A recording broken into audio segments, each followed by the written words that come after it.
Sam Bettinardi, welcome to the Bag Drop. Thanks for having me on, Matt. Great to be here. I'm excited to chat with you, man. There's a whole bunch as we were getting ready for this. A whole bunch this morning just crossed my mind that I wanted to ask you about. I'm going to start with a really basic one because I think, folks that are in the golf industry, that people, whose last names are part of golf companies, we just assume that you've always been a golfer. I want to start with a real simple one. How did you get into golf? Well, you are right. I have always been a golfer. I started playing at the age of 3. My dad had not started making putters in the golf industry till 92. So right when I was about 3 years old, I was born in 89. I'm 31. So started golf at a very young age, played a lot of junior golf tournaments, all the Illinois Junior Golf Association, the AJGA, Plantation Junior Golf, Future Collegiate World Tour, all that fun stuff. So I've been pretty much born with a club in my hand. That's right. And you had some accolades to your junior golf career, right? Maybe was it Junior Golf of the Year, Illinois? Yeah, I had a pretty good run in high school, a little bit in college, but IJJ Player of the Year. I was All-American for the FCWT. I still have the plaque just because right next to my name is Patrick Cantlay's name. So it's kind of cool that we were both in that same category. Obviously, he's a little better golfer than me nowadays, but it's something I can still kind of look back to and go, hey, we were in the same boat at one point in our career. So pretty good. Well, that's not a bad name to be next to. And you're still pretty darn good. I have some friends who have been on the other side of a match with you before, and you got some club championships to your name. So as a busy guy, running Bettinardi and all the things you got going on, how does competitive golf fit into your life now? Yeah, it's a great question. I love golf. I love getting out to compete. Having grown up playing golf my whole life, competing, and then now going to the business world, which you're competing, but I don't practice anymore unless it's like club championship week. I'll try to sneak in like an hour before work or an hour after work. But otherwise, I just think now it's so much fun going out there and just playing.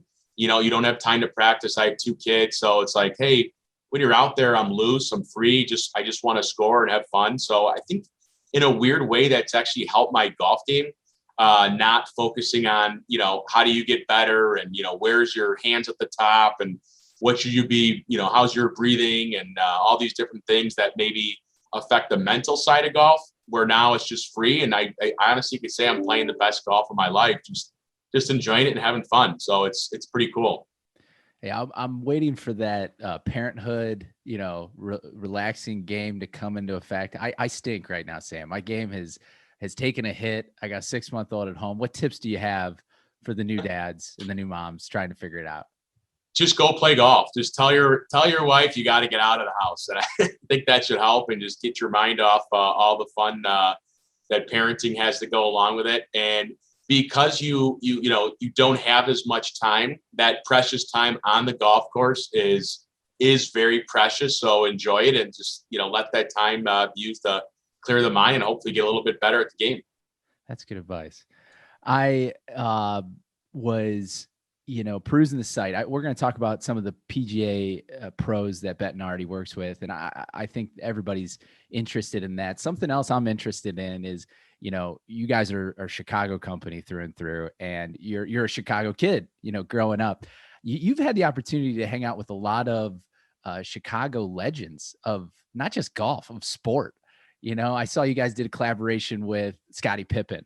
I've seen you at dinner with Dennis Rodman. These are like, idols of, I wasn't even a Chicago kid. I'm from Ohio and I love these people. So what's it been like to be able to cross the golf threshold and just being a Chicago kid hanging out with these legends? How has that been for you? Yeah, I'm pretty fortunate to be in this business and, to be able to take it from my dad's, hobby and his baby, and now to, the brand that we are today.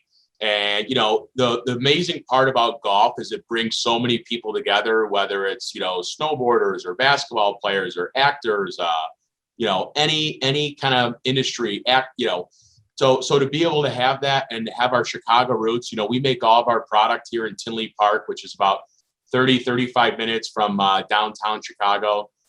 And I think the word's gotten out there that hey, there's this incredible golf company that's in our backyard making their own product, right? Nobody else can claim that we actually make our own stuff. And they come to the studio, they get fit, they love the experience, they tell more people. I mean, I'm not going to do too many name drops, but just 2 weeks ago, we had 4 guys from the White Sox in and made custom putters for Carlos Rodon and Zach Collins, who caught the no-hitter. So that was really cool. I'm a huge diehard White Sox fan. So that was awesome for me, being able to play golf with guys like Rizzo, Ian Happ. Happ's on our ambassador list. And then, like you mentioned, the collaboration with Pippen, guys on the Hawks. So it's been cool being a huge sports fan, being a big Chicago sports fan, being able to, play and make product for these guys. To me, it's a dream. It's something that I take for granted probably a little bit, but it's cool to know that these players and these people in Chicago want to use and game our product. And just one last thing, I was at the PGA Championship this week. We threw a party down in Charleston, and Joel Murray was there, who's got obviously Chicago ties. The Murray family, they're from Wilmette.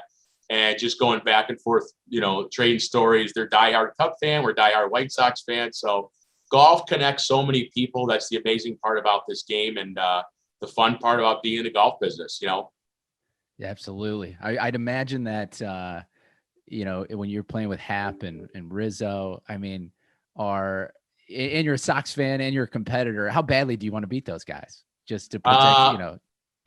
Bad. Of course. So yeah, that match, it was Rizzo and I versus Hap and a buddy, and Rizzo and I came out on top.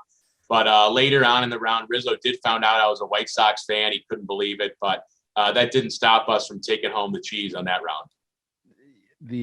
That's awesome.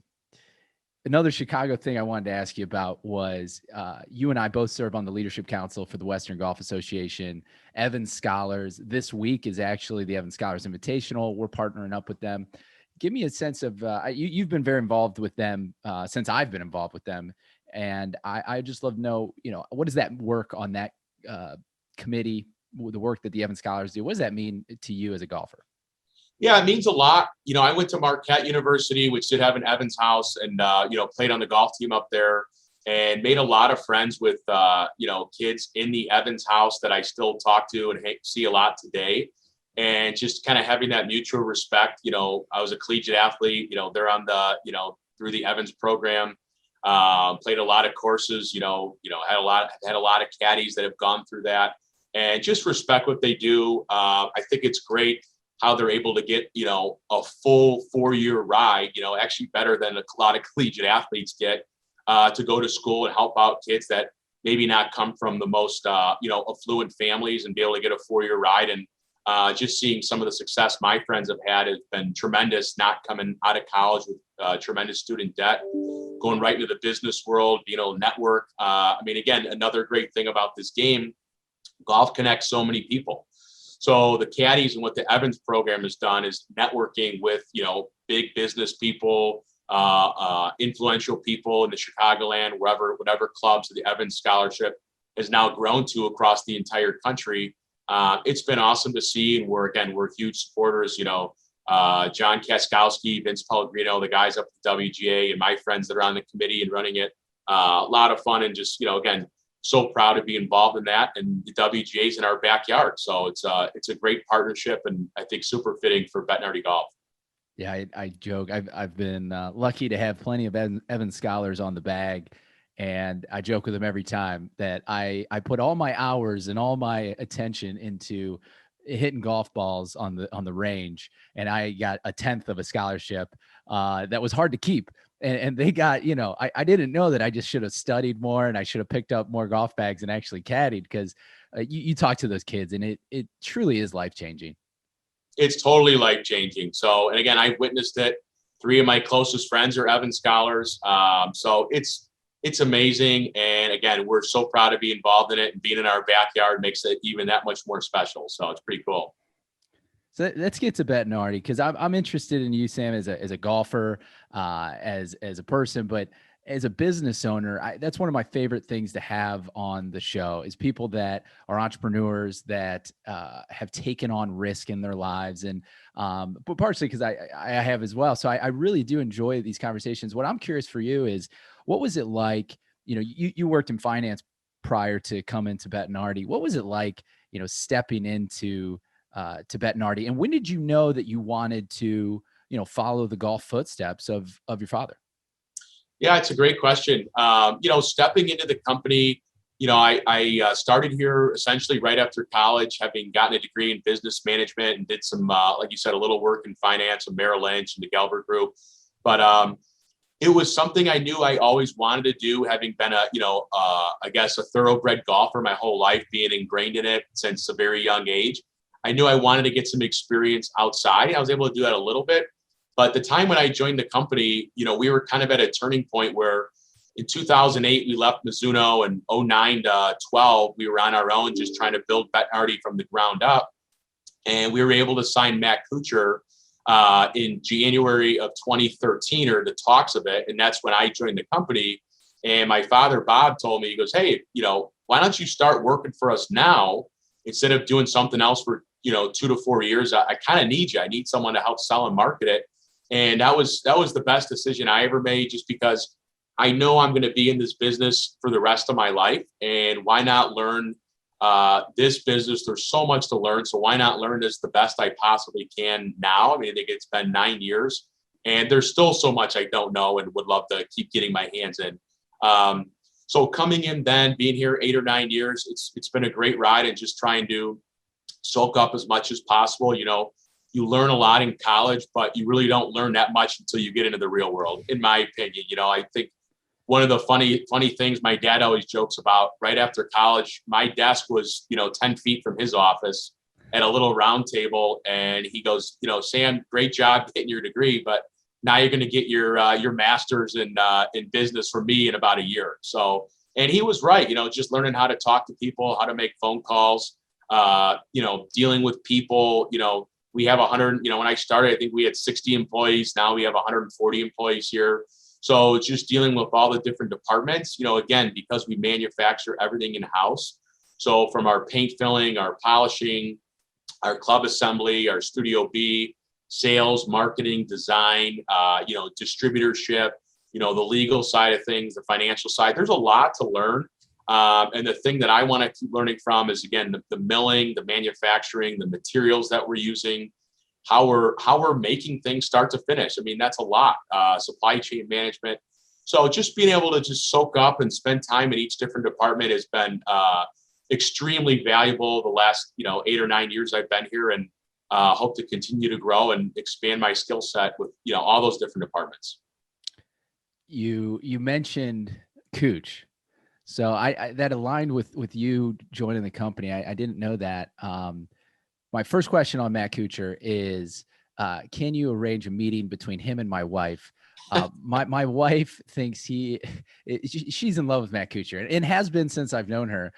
She jokingly tells me that Matt Kuchar is her favorite Matt of a golfer. And it drives me nuts, but I'm a Cooch fan too, kind of through osmosis with her. So if you can arrange a meeting for her and Matt, she would. Well, he does come to the studio once a year. So if you're happy to be in Tinley Park, we might be able to make that happen. I got a 34-year-old stalker that'll be perfect. He loves stalkers. She's a huge fan. But my other question is the Armbar. So I'm an Armbar guy now. I have been for 2 years. I'm rolling with what you guys set me up through the Studio B experience, which I want to talk to you about. But what I would love to know is, I mean, I did my research before talking to you. The Armbar wasn't a thing, right? You guys invented it. I don't know if you can say that, but it does seem to me that on the biggest stage of golf, you guys were the first. Is that correct? Yeah, we can easily say that because that was, again, one of the paramount moments when I joined the company, is my father telling me, hey, we're about to create this new putter, this new technology, and we have the only guy on tour using it and pioneering it in Matt Kuchar, who's a top 15 player in the world, right? Why don't you come on board? So the arm lock started back in 93. If you really want to go to its roots, or even before that, Spider Miller, a great amateur player in the 80s, using it, but he had the grip going past his elbow. And then 93, Bernhard Langer won the Masters with a putter that he had pressed onto his forearm. It wasn't, upper wrist. It wasn't all the way up his forearm like Kuchar was. So Kuchar took a little bit of inspiration, I think mostly from Spider Miller, a little bit from Bernhard, and he approached us in 2012. We actually went to him. We saw him at Whistling Straits and we said, Cooch, you won your first tournament with us. How do we get you back? And he told us, hey, I'm trying this new style. Maybe you guys could help make it for me, because he had been to our shop. He won the 2002 Honda Classic with us. He was very familiar with our company, and he knew if there was someone that could create something, I guess, out of thin air from scratch, it was us. We don't order product from China. We don't design it and have someone else make it. We make it all of ourselves. So Kuchar had won the money title in 2011. And in 2012, he was a good putter, but he wanted to be more consistent. So he had this idea of pressing the grip against his forearm throughout the putting stroke. And he thought that was going to make him a better putter.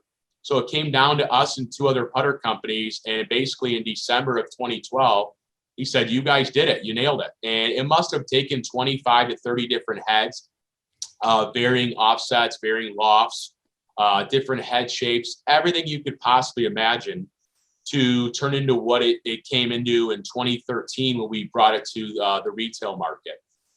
So that was a really cool development. It took about a year and a half, start to finish.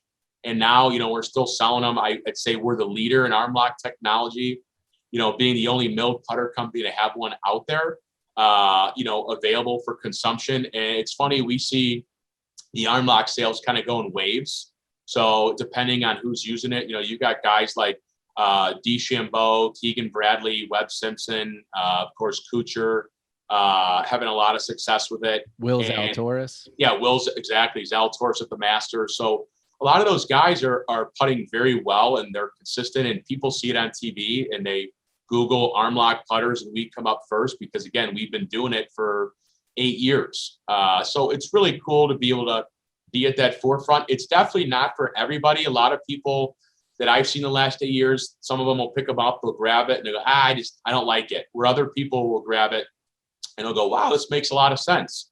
They put the putter on their left forearm, they rock their shoulders, and it takes out all the small muscles in the putting stroke. It takes out the wrists, the hands, and they're able to just, make more putts. I mean, I personally use arm lock, Matt. I know you said you do. Yep. And I can honestly say it's saved about 2 to 4 shots a round for me personally. And again, it's not for everybody, but for guys that do struggle inside 10 feet, absolutely give it a try. I mean, I think it's a winner through and through. And again, speaking personally and watching other players that we've worked with on professional tours and amateurs use it and have a lot of success, it's a great new style, and I think it's here to stay. I only see it gaining more traction after, adopting it and being 2 years with it almost. I can't agree with you more. And for me, I always putted with the ball kind of up in my stance and a little bit of a forward. I like a flat left wrist. And so when I picked up your guys' armbar, it was already there. I didn't have to do any setup change. I think for folks that are central putters, that like the more atypical Tiger Woods, kind of a little cupped left wrist, I think they're going to have a trouble getting it up there. But that adjustment still can happen pretty easily. And I'm all in, man. Good. Great to hear. Team arm lock. Team arm lock. Exactly. The Studio B experience, I wanted to talk a little bit about this. So you were kind to invite me out to get this fitting for this club, and I didn't know what to expect. I have been fitted for putters before, but what you guys do, I was thinking about it this morning on how could I describe it? I mean, you have the floor, right, of manufacturing, and there's this like military efficiency to what you guys do out there. But then when you're in Studio B, you feel the artisan work, the craftsmanship, the art behind the science. There's all the numbers in the world you want. And I think your guy, Matt, was the one helping me out. Unbelievable, man. And it's just, and like, for me, I think golf, what helps a lot with my game is awareness and just being able to see that stuff. He insisted I roll every putter. I'm like, really? He goes, yes, you got to roll every putter, 'cause I just want to see how it reacts, but I want to hear what you feel. How have you guys, this has got to be a unique experience in the golf business, right? And anyone that has the opportunity to go, I can't encourage it more, but how did you guys just it's kind of step one, right, of the putter journey. how did you guys design that? And tell me kind of about how Studio B has developed over the years. Yeah, Studio B's. Well, thanks for the compliments, Matt. But I'm glad you got your fit. But Studio B's evolved over the years. Just we want obviously people to come here and experience the Bettinardi company. I mean, when you walk in, you go right by my father's office, and my office is on the other end. And you go upstairs and you get to see all the putters we make. We have the hive right there, which is kind of expresses, my creativity, my dad's creativity, and the putters we make, the head covers, all the accessories, which is all one off, which is awesome.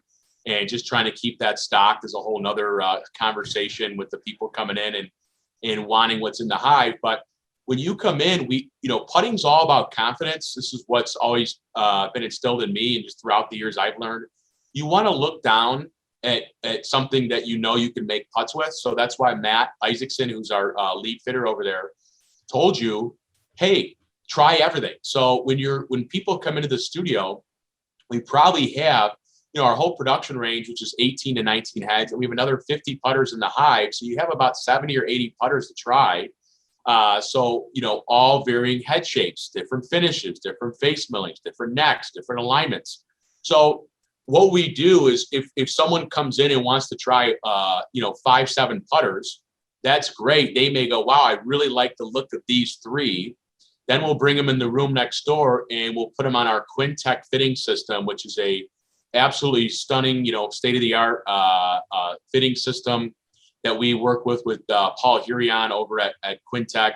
And you're going to get the data on those 3 or 4 putters that look good to you. And we're going to tell you, hey, you grabbed a BB1, a Queen B6, and an Innovate 7. Your best, stroke and your best performance is with that Innovate 6. That's what we recommend you. So that's just going to give you so much confidence when you leave and go to the course and go, holy smokes, I went to Bettinardi, I tried 15 putters, and I'm rolling a putter that's this my stroke. I know I'm going to make putts, and that's going to easily translate to, again, more putts made, lower score, more confidence. That's going to carry throughout the rest of your game. I don't need this. Everybody knows drive for show, putt for dough. Putting's the most important part of golf. Your putter you're using, 25 to 40 times around. Your driver using 10 to 12. So if you can save a couple shots on putting, that means everything. If you're trying to become a better golfer, you just want to hang out and have some beers and hit bombs, that's great. Go to a fitter and get a cool shaft dialed in. But if you want to get better at golf, you got to get fit for a putter. So I think we perfected the fitting experience over the years. We use V1 and Quintech. Again, we have a great team. Matt's been a great addition. He's a PGA professional in Illinois. He's part of the merchandising of the year team a couple of years ago when he was at Crystal Tree. Mike Viviano is the manager of Studio B, who's had a lot of experience out on tour. Nick Brandt, Tommy Sopik. So we have a great staff that fit and help merchandise Studio B, and it, again, the hive's kind of our show off area where we kind of do all the fun one-off stuff. But anybody that's in the Chicagoland or people that want to fly in, we get a lot of people that fly in from California, New York, all over the country, and even some people, all around the world before this pandemic started that want to come check out Studio B in the hive. And like you said, while you're getting fit, you can look out this window on the shop floor and watch the product being made. How cool is that? So again, something that we can do that nobody else in the industry can do, where while you're getting fit, watch your putter being made. It's pretty cool. I don't want to ruin the surprise for anybody that ends up, going to Studio B, but the hive is very unassuming from the outside. And you walk in, I felt like it was the, that scene in Indiana Jones where the Holy Grail's at the end of that room. It's just, I was like, my putter's in here. I can feel it. It's here somewhere. But while I was in there, Matt shared with me another story I did not know about. And I wanted to see if I could get a little more from you on it, is Jim Furyk 03. So in 2003, Jim Furyk wins the US Open at Olympia Fields on the North Course. And you guys kind of played a hand in that. Could you give me a little bit of that story? Yeah. I was 13 at the time, but I was there Saturday, Sunday, all 36 holes were with them after. So I definitely very vividly remember that. So on Monday, Jim Furyk gets to the course and the USGA deemed his putter illegal. So the width of your putter cannot be longer than the length heel to toe. So they deemed it illegal, and he knew that we were, the best option because we were only, we're 20 minutes from Olympia Fields being here in Tinley Park. So our rep was on site and he heard this about Jim. And he goes, Jim, why don't you come to Studio B? We'll dial you in. So Jim comes over Tuesday and he's at our studio for 8 hours, pretty much all day, trying to find a putter to use. And we're going, back and forth, back and forth. His dad was there with him, and I think he took a nap in between. And it was a very arduous process, but finally settled on a putter that was called the Baby Ben. So he picked it up Tuesday. We built it to his specs, gave it to him Wednesday, and he wins the tournament on Sunday. He shoots 8 under and wins the U.S. Open. That was our first major as a company. It was a little divine intervention there to be able to have that happen. I think he was the only guy, or maybe 2 or 3 guys we had in the field that week. So to be able to have a guy, a small company like us that was just getting going, only 4 years off the ground, win the U.S. Open in our own backyard after his putter was deemed illegal, absolutely incredible. So I remember, again, being out there following him and celebrating with him in the locker room after. It was just surreal, so cool being out there. And again, being able to share that with Jim and have that happen again, right 20 minutes from us, just absolutely incredible and a great part of our history to be able to have that happen with Jim. So very cool. What a way to, I'm sure everybody remembers their first major, but what a way for your guys' company to be on the map in that way. I mean, how big was the company in 2003? Well, we started in December of 98. And then in 1999, we first got going. So we had a couple PGA Tour wins. Jasper Parnevik won in 99, Mickelson won in 2000, Kuchar in 02, I mentioned Luke Donald in 02. So we had some big wins. But a lot of the times when these players would win, the big companies would come in and pay these guys to switch out of our product and use their brand. So it was a little frustrating, but we knew we had a great product because we were winning, and some of these bigger guys were using our putters. So in 03, my dad decided to team up with the Ben Hogan Golf Company and try to get that bigger golf company support because Hogan at the time was owned by Spalding. So Spalding owned Top Flight, Etonic, and Hogan, and we were hoping they could go out and support some of these bigger guys to use our product, and they did. So that was just the start of the Ben Hogan partnership. So Furyk used a Baby B, Baby Ben, as a prototype, and then it became the Baby Ben after Ben Hogan, and we sold a lot of those Baby Ben putters that year and the year after. And again, we were still a small golf company, but having the name behind us really helped get the name out there a lot more. So compared to where we were now, we're a lot bigger now, but that was a big, shot in the arm to get the brand out to the masses. Yeah. And let's talk about now, because there's you're in charge of player relations for, the tour players, and you guys got a pretty extensive list. Who's exciting you right now that's rolling with Bettinardi? Well, yeah, we have a tour department. Dave Kubiak's our director of tour. Tim Bonner handles player development. Corn Ferry, LPGA. I mean, I'm most excited about Patty Tabatanic. I mean, she just won the A&A Inspiration. We just signed her this year, and she's 22, and she just won her first LPGA win, was a major. So how cool is that? It's unbelievable. Yeah. It's great for the Bettinardi brand. We've won, LPGA events, but we've never won an LPGA major. So to have a girl like her, she's repping the Bettinardi staff bag out there. She's got the putter. I just went down to see her at Isleworth to do some content, and she's just such a sweetheart, amazing talent.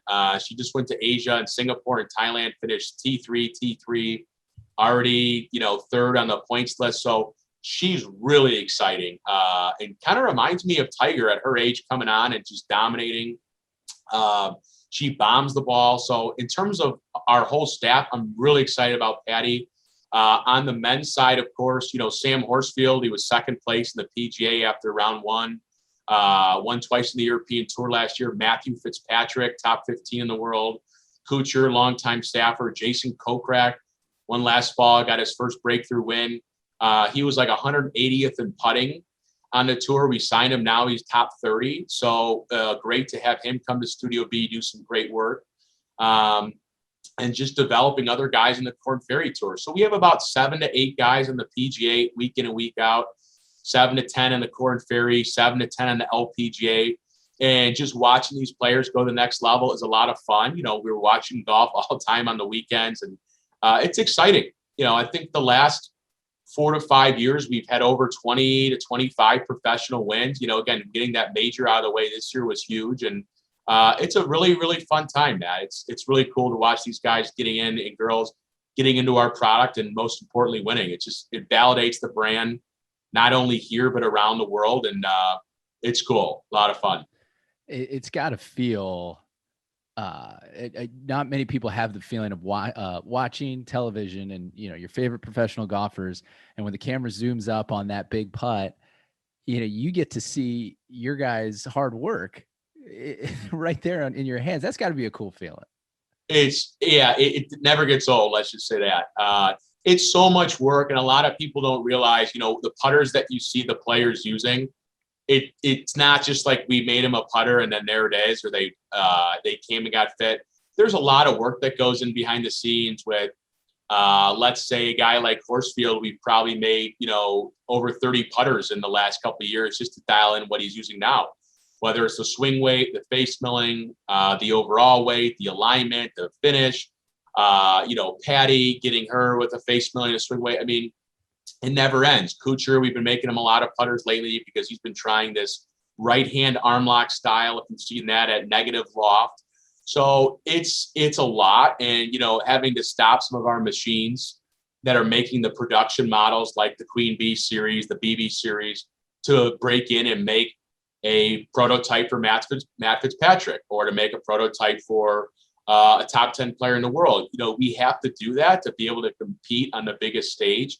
But it's fun to be able to see it through and send it out and kind of wait for that feedback. And hey, it's in play, or oh shoot, you know, we got to make more. It's tiring, but again, that final product, watching them on TV, it's awesome. You know, Matthew Fitzpatrick's an interesting one because I went back to an old college putter at one point because of Matthew Fitzpatrick and how he rolls the rock. But he was with Yes for a while, the Yes brand. Was there a connection between Yes and Bettinardi, or did you guys make him his recent putters? Yeah, he was never signed with anybody. He was always a free agent. And in 2016, I had golfed with a friend of Matt's, and I asked him, I go, how do we get Matt in the bag? You know, he's using a Yes putter, but Yes is out of business. That's right. That's right. Yeah, that's kind of how it happened. And he told me, you know, funny that Matt was actually buying the Yes putters on eBay as backups because, again, they're out of business. There's no support. I go, what in the world? Why don't we, you know, introduce us? Let us be his company of choice.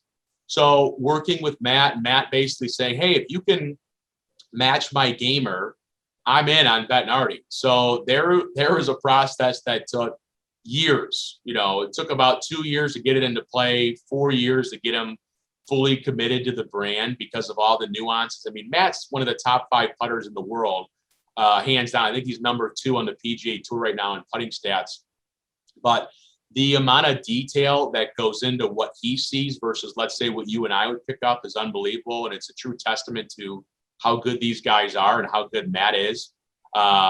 So really, really cool to see that process. So we duplicated his putter. We learned a lot from what he was looking for, and he loves it. He loves the Bettinardi brand, and we're so proud to have him on the team and expect big things out of him the rest of the year. Well, I almost thought for a second that, because when I did the fitting and I'm rolling all these different putters, it immediately took me to that old Yes putter. And I wasn't really searching like Matt was searching, but I haven't rolled anything like that. And so for a second there, I thought that you guys were actually behind the scenes of Yes, you know, doing the milling and putting everything together. But that's a cool story. That's cool to hear. Yeah. Let's shift to the average golfer. So I got a buddy who will remain nameless, part of NewClub, plays with people will know who I'm talking about when they hear this.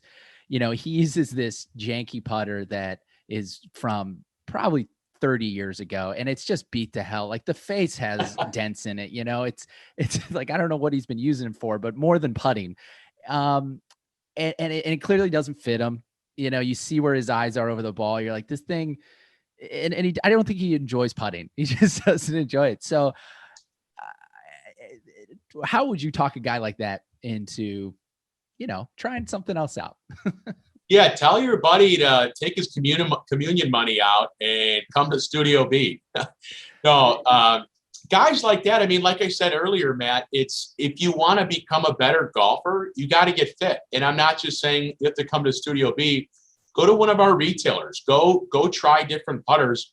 You just said his eyes are not over the ball. I mean, that's step one, finding the right length, and then it's the lie, and then it's the loft. If he cares about his golf game, why would you use outdated putters? And again, there's a lot of players out there that can use. Look at a guy like Snedeker. He's used the same putter since high school. You know, since he's been 16, he's got a great stroke.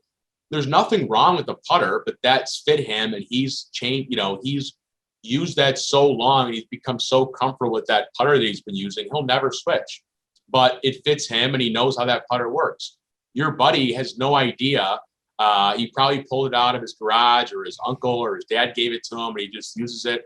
But how much better could he be if he were to get fit? I would make a big bet with him, actually, that he would save 2 to 3 strokes around just by coming to Studio B if he's a Chicago guy. He is, and we're talking about, you know, 39, 40 putt average. I mean, oh yeah, I think it's 6. The reason I'm so on him about it is I think it's a 7 or 8 stroke jump. I mean, it's the fittings are funny because if any of our folks listen, our regular listeners of the podcast, they know that sometimes I don't always buy into the full fitting on the full swing. And the reason, and what I mean by that is, like, you know, it can get real expensive real fast on the souped up pieces and configurations. But for my game, at least, I've always felt that I need a baseline fitting and I need a window to work within because my swing is going to change. You know, there's going to be times that I'm working out a lot. There's going to be times that I'm not working out at all. And so I've kind of hated a little bit on the full swing fitting.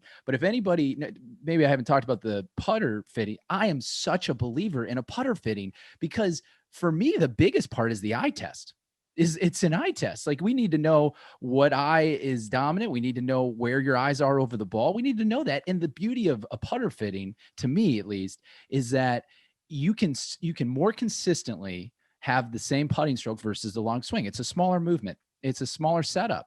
And so for me, people might sometimes think it's contradictory, but I really am such a believer in the putter fitting. And now going through your guys' experience too, it's like, okay, that's another level of some other things that are beyond the eye test that I wasn't even considering. But yeah, I encourage people to do it. I really do. You have to. And again, if you go to a leading fitter, let's say in the Chicagoland or wherever you live, and you may spend, let's say a driver's $500, a new shaft's $500, you get it pured, you're into the driver for, you know, $1,100, $1,200 if you're going all out. If you get a putter from us, it's $300, $400, $450. If you go in the Hive, that's a different story. It's, you know, $1,500, $1,200 and up. If you go to a local retailer, again, that's our pricing. You go get a fitter, maybe they'll charge $100. So again, that's the quickest way to become a better golfer is your short game, wedges and putting. And then again, most importantly, putting. So same thing, your buddy. I have a friend at my club who's about a 3 or 4 handicap. His name's Billy, and he is a great player. And he just like, hey, I was out in Arizona. I shot 80 with 39 putts. I'm like, what is wrong with you, dude? Come on out here and get fit. I mean, it's just such a glaring thing. So again, I guess that's why you're having me on, Matt. We got to get people into putting. You know, you've converted me, so we'll get more folks on this movement, if you will. Because the other thing I'll say, and again, listeners of the pod will know, I take some gripes with the OEM marketing, right? And just the constant, like, it just feels like they're treating people like we're idiots. You know, the only way to get really better is you got to put in time and you got to get, you know, the right game plan, you know, for your game. And a lot of that could be the fittings and whatnot, but you guys, I respect how you guys present your product. I really do, because, you know, the OEMs are just constantly down our throat, longer, faster, get out there. For you guys, let's get a fit. and you guys also don't lose sight of the artisan work, right? Like what I Yeah. miss in golf, what I really miss in golf, and I am jealous of the folks from, prior generations, is the craftsmanship. Yes, we understand that there's big machinery that's got to build this stuff, and we understand the computers are running our lives and all that. But I play golf for the art of it in a lot of ways. I that's kind of my creative outlet sometimes. Is I just love that, and putting is so built for that, and I lost sight of it, honestly. And so, getting a putter with you guys, for me, I want it to be a connection piece. I wanted it to look good. I want it to feel good. And you guys don't lose sight of that artisan. Has that always been kind of a conversation you guys have with? Oh, it's absolutely always what we're about. I mean, we hammer home, it's milled in the USA. I mean, that's our tagline. And like you said about the OEMs, I don't know why they keep hammering home 7 to 10 more yards every year, because again, we're not stupid. We're just not. We've never put in any of our marketing that you're going to make more putts per round. I can bet that if you go get fit, you're going to make more putts per round. But if you're buying a Bettinardi, whether it's our putters or wedges, you're buying quality. As long as we have quality behind our name, we're going to be a successful golf company. So again, I can walk 15 feet from my office onto our manufacturing floor, watch everything be the metal coming in from the mills, onto the saw, cut, onto the machine, milled, inspected, polished, painted, assembled, shipped, all in-house. So it's really unbelievable. And again, take it for granted sometimes, but our whole brand's about innovation, craftsmanship, and the heritage, right? The heritage, we've had over 85 wins since we've started, since 1998. Our craftsmanship, I just told that, and the innovation of continuing to improve our product lines with new face millings, new technology like our Innovate series with the stainless front, the aluminum back, which is a high MOI model, and just continuing to tell that story. It's family owned, and we're not going to come out here and say, you're going to make 10% more putts around by buying a Bettinardi, but you're buying quality. People appreciate quality, especially nowadays with everything being manufactured in China. People want that niche product. They want that boutique feel. And that's where, if you're looking for that, that's what we have to offer in Bettinardi Golf. Let me ask you about wedges real quick, because I was not aware before I came out that you guys got in the wedge game. How long you been building wedges, and what's the experience been? Yeah, we've been making wedges. We started in 2002. My dad actually tried milling a wedge out of a block of steel, which was crazy because all of his machinists hated him because it was such an arduous process. So it was about a $500 or $600 wedge because of all the time and energy to be able to make that. And the industry just was not ready for that at the time. So that was 2002, 2010, 11, we tried again. Again, very time consuming. And again, as machinists said, if you ever try making us mill wedges again, we're going to quit. So that was it in terms of milling the whole thing out of a block of steel. Since then, 2014, 15, we decided to get our wedges forged, which is the best process in terms of manufacturing an iron or a wedge. And we've been doing it since 14, 15. And this past year, when we launched our HLX 3.0 forged wedge line, it's been the most robust offering to date, with 2 finishes, black smoke and chrome, 50 through 60 in the lofts, and then 2 grinds. We have a C grind and an RJ grind. RJ is a high bounce option.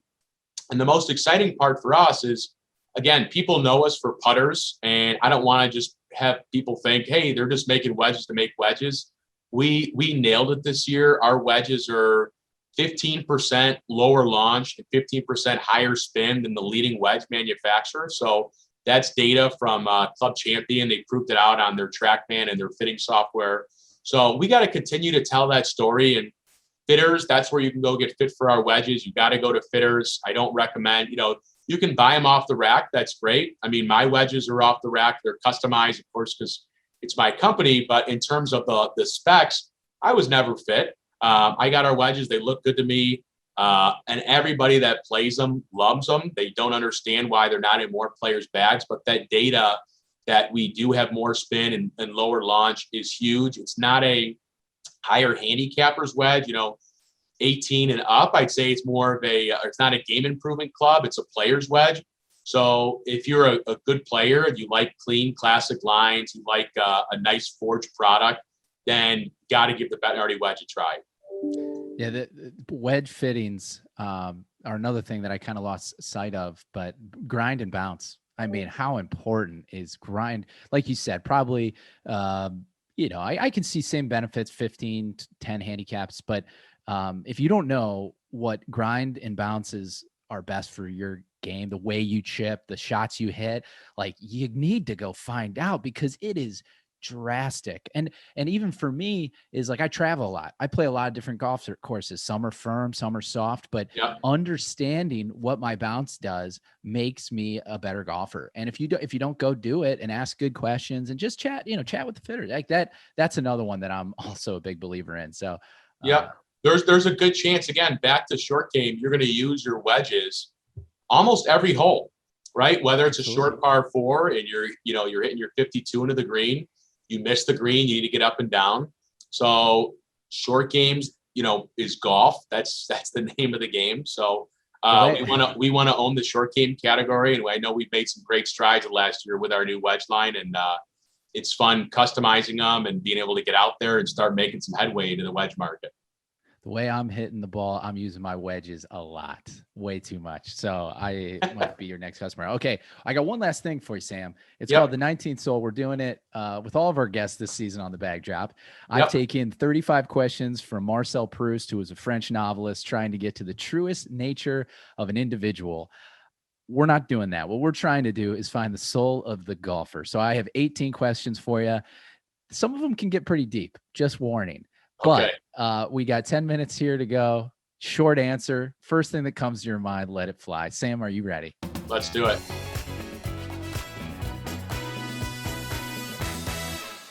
Hole number 1. When were you the happiest as a golfer? Happiest as a golfer, probably junior year in high school. Number 2, what's the scariest golf shot? Scariest golf shot's a 50-yard bunker shot. It's very true. Phil hit a really good one this week. I don't know if you saw that. It was incredible.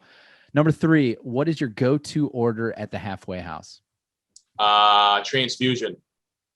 Good answer. Number 4, what is the trait you most deplore in your golf game? I would say long wedge shots.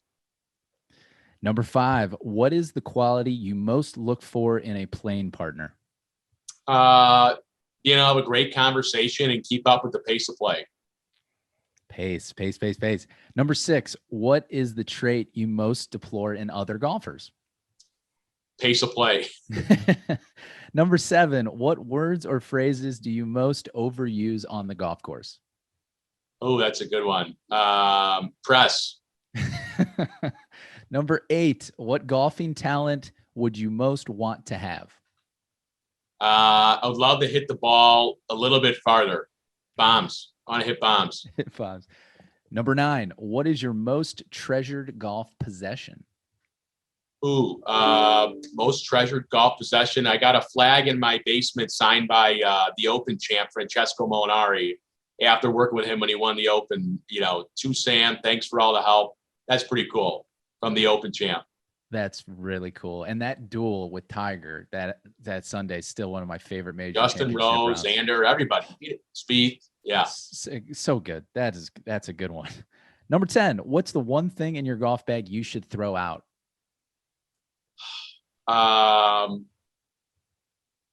The sleeves of golf balls. There's no reason to just keep the sleeves in there. Just throw them out. I don't know what I'm doing. I'm like pack rat, I guess. That's a great point. I do the same thing. They're like in there for put the balls in the ball pouch and throw the sleeve out. Makes too much sense. Number 12, have you ever asked another golfer for their autograph? Yes.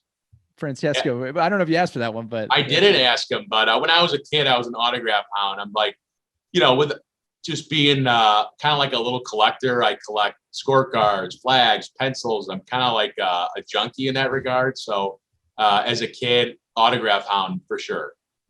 Me too. Number 13, what historical golf figure do you most relate to?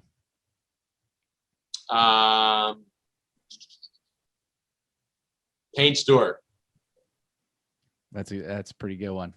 Good guy to model after as well. Great guy to idolize. Absolutely. Number 14, what is your greatest golf regret? Not working on my short game more. Number 15, what is your favorite golf book or movie? Book, Golf is Not a Game of Perfect by Bob Rotella, and movie, gotta be Happy Gilmore. Both great. 16, what is your least favorite hole in all of golf? Number 18 at Crystal Tree in Orland Park. That's great. Where you've been club champion, I believe, is one of your. I have. It's a phenomenal hole. It's got the worst green in all of Chicago. They got to blow it up. I love. Usually people take a long time to answer that question, but I love you. You knew exactly where you were. I know. That's my lead. Great hole, awful green. It's 18. You got to enjoy playing the 18th hole. I'm with you, man. Yeah. I'm with you. 17, one song to listen to on the golf course for the rest of your life. What is it? A song or one song? I would throw something on from the Grateful Dead, just something to chill and just try to make birdies to. I like rhythm. If we are listening to music, I'm not always a music guy, but as long as we are, Grateful Dead. Any favorite Grateful Dead song? Just throw on a playlist. I mean, there's about 30 great Grateful Dead songs, but yeah. Can't go wrong. And number 18, final question for you. If you had a motto, maybe you do, what would it be?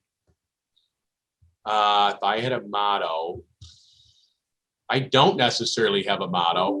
I think one thing, just learning and playing with a lot of, great players and big things, is we all put our pants on the same way. Be respectful, be nice to everybody. I don't know why there's a lot of people out there that, have attitudes or think they're better than people. So I love saying to people, a lot of people go, hey, how is this guy? Or how is that guy? He was great. People want to know how other people are.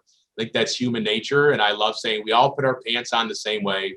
And there's a lot of people that are like that. There's some that are not, but I mean, we're all humans at the end of the day. We all got to wake up, shower, put our clothes on, and go out about our day. And we're all made the same way. So why treat anybody differently? So I'm going to turn that into a motto for you, because thank you. That's great perspective. And I really enjoyed chatting with you today, Sam.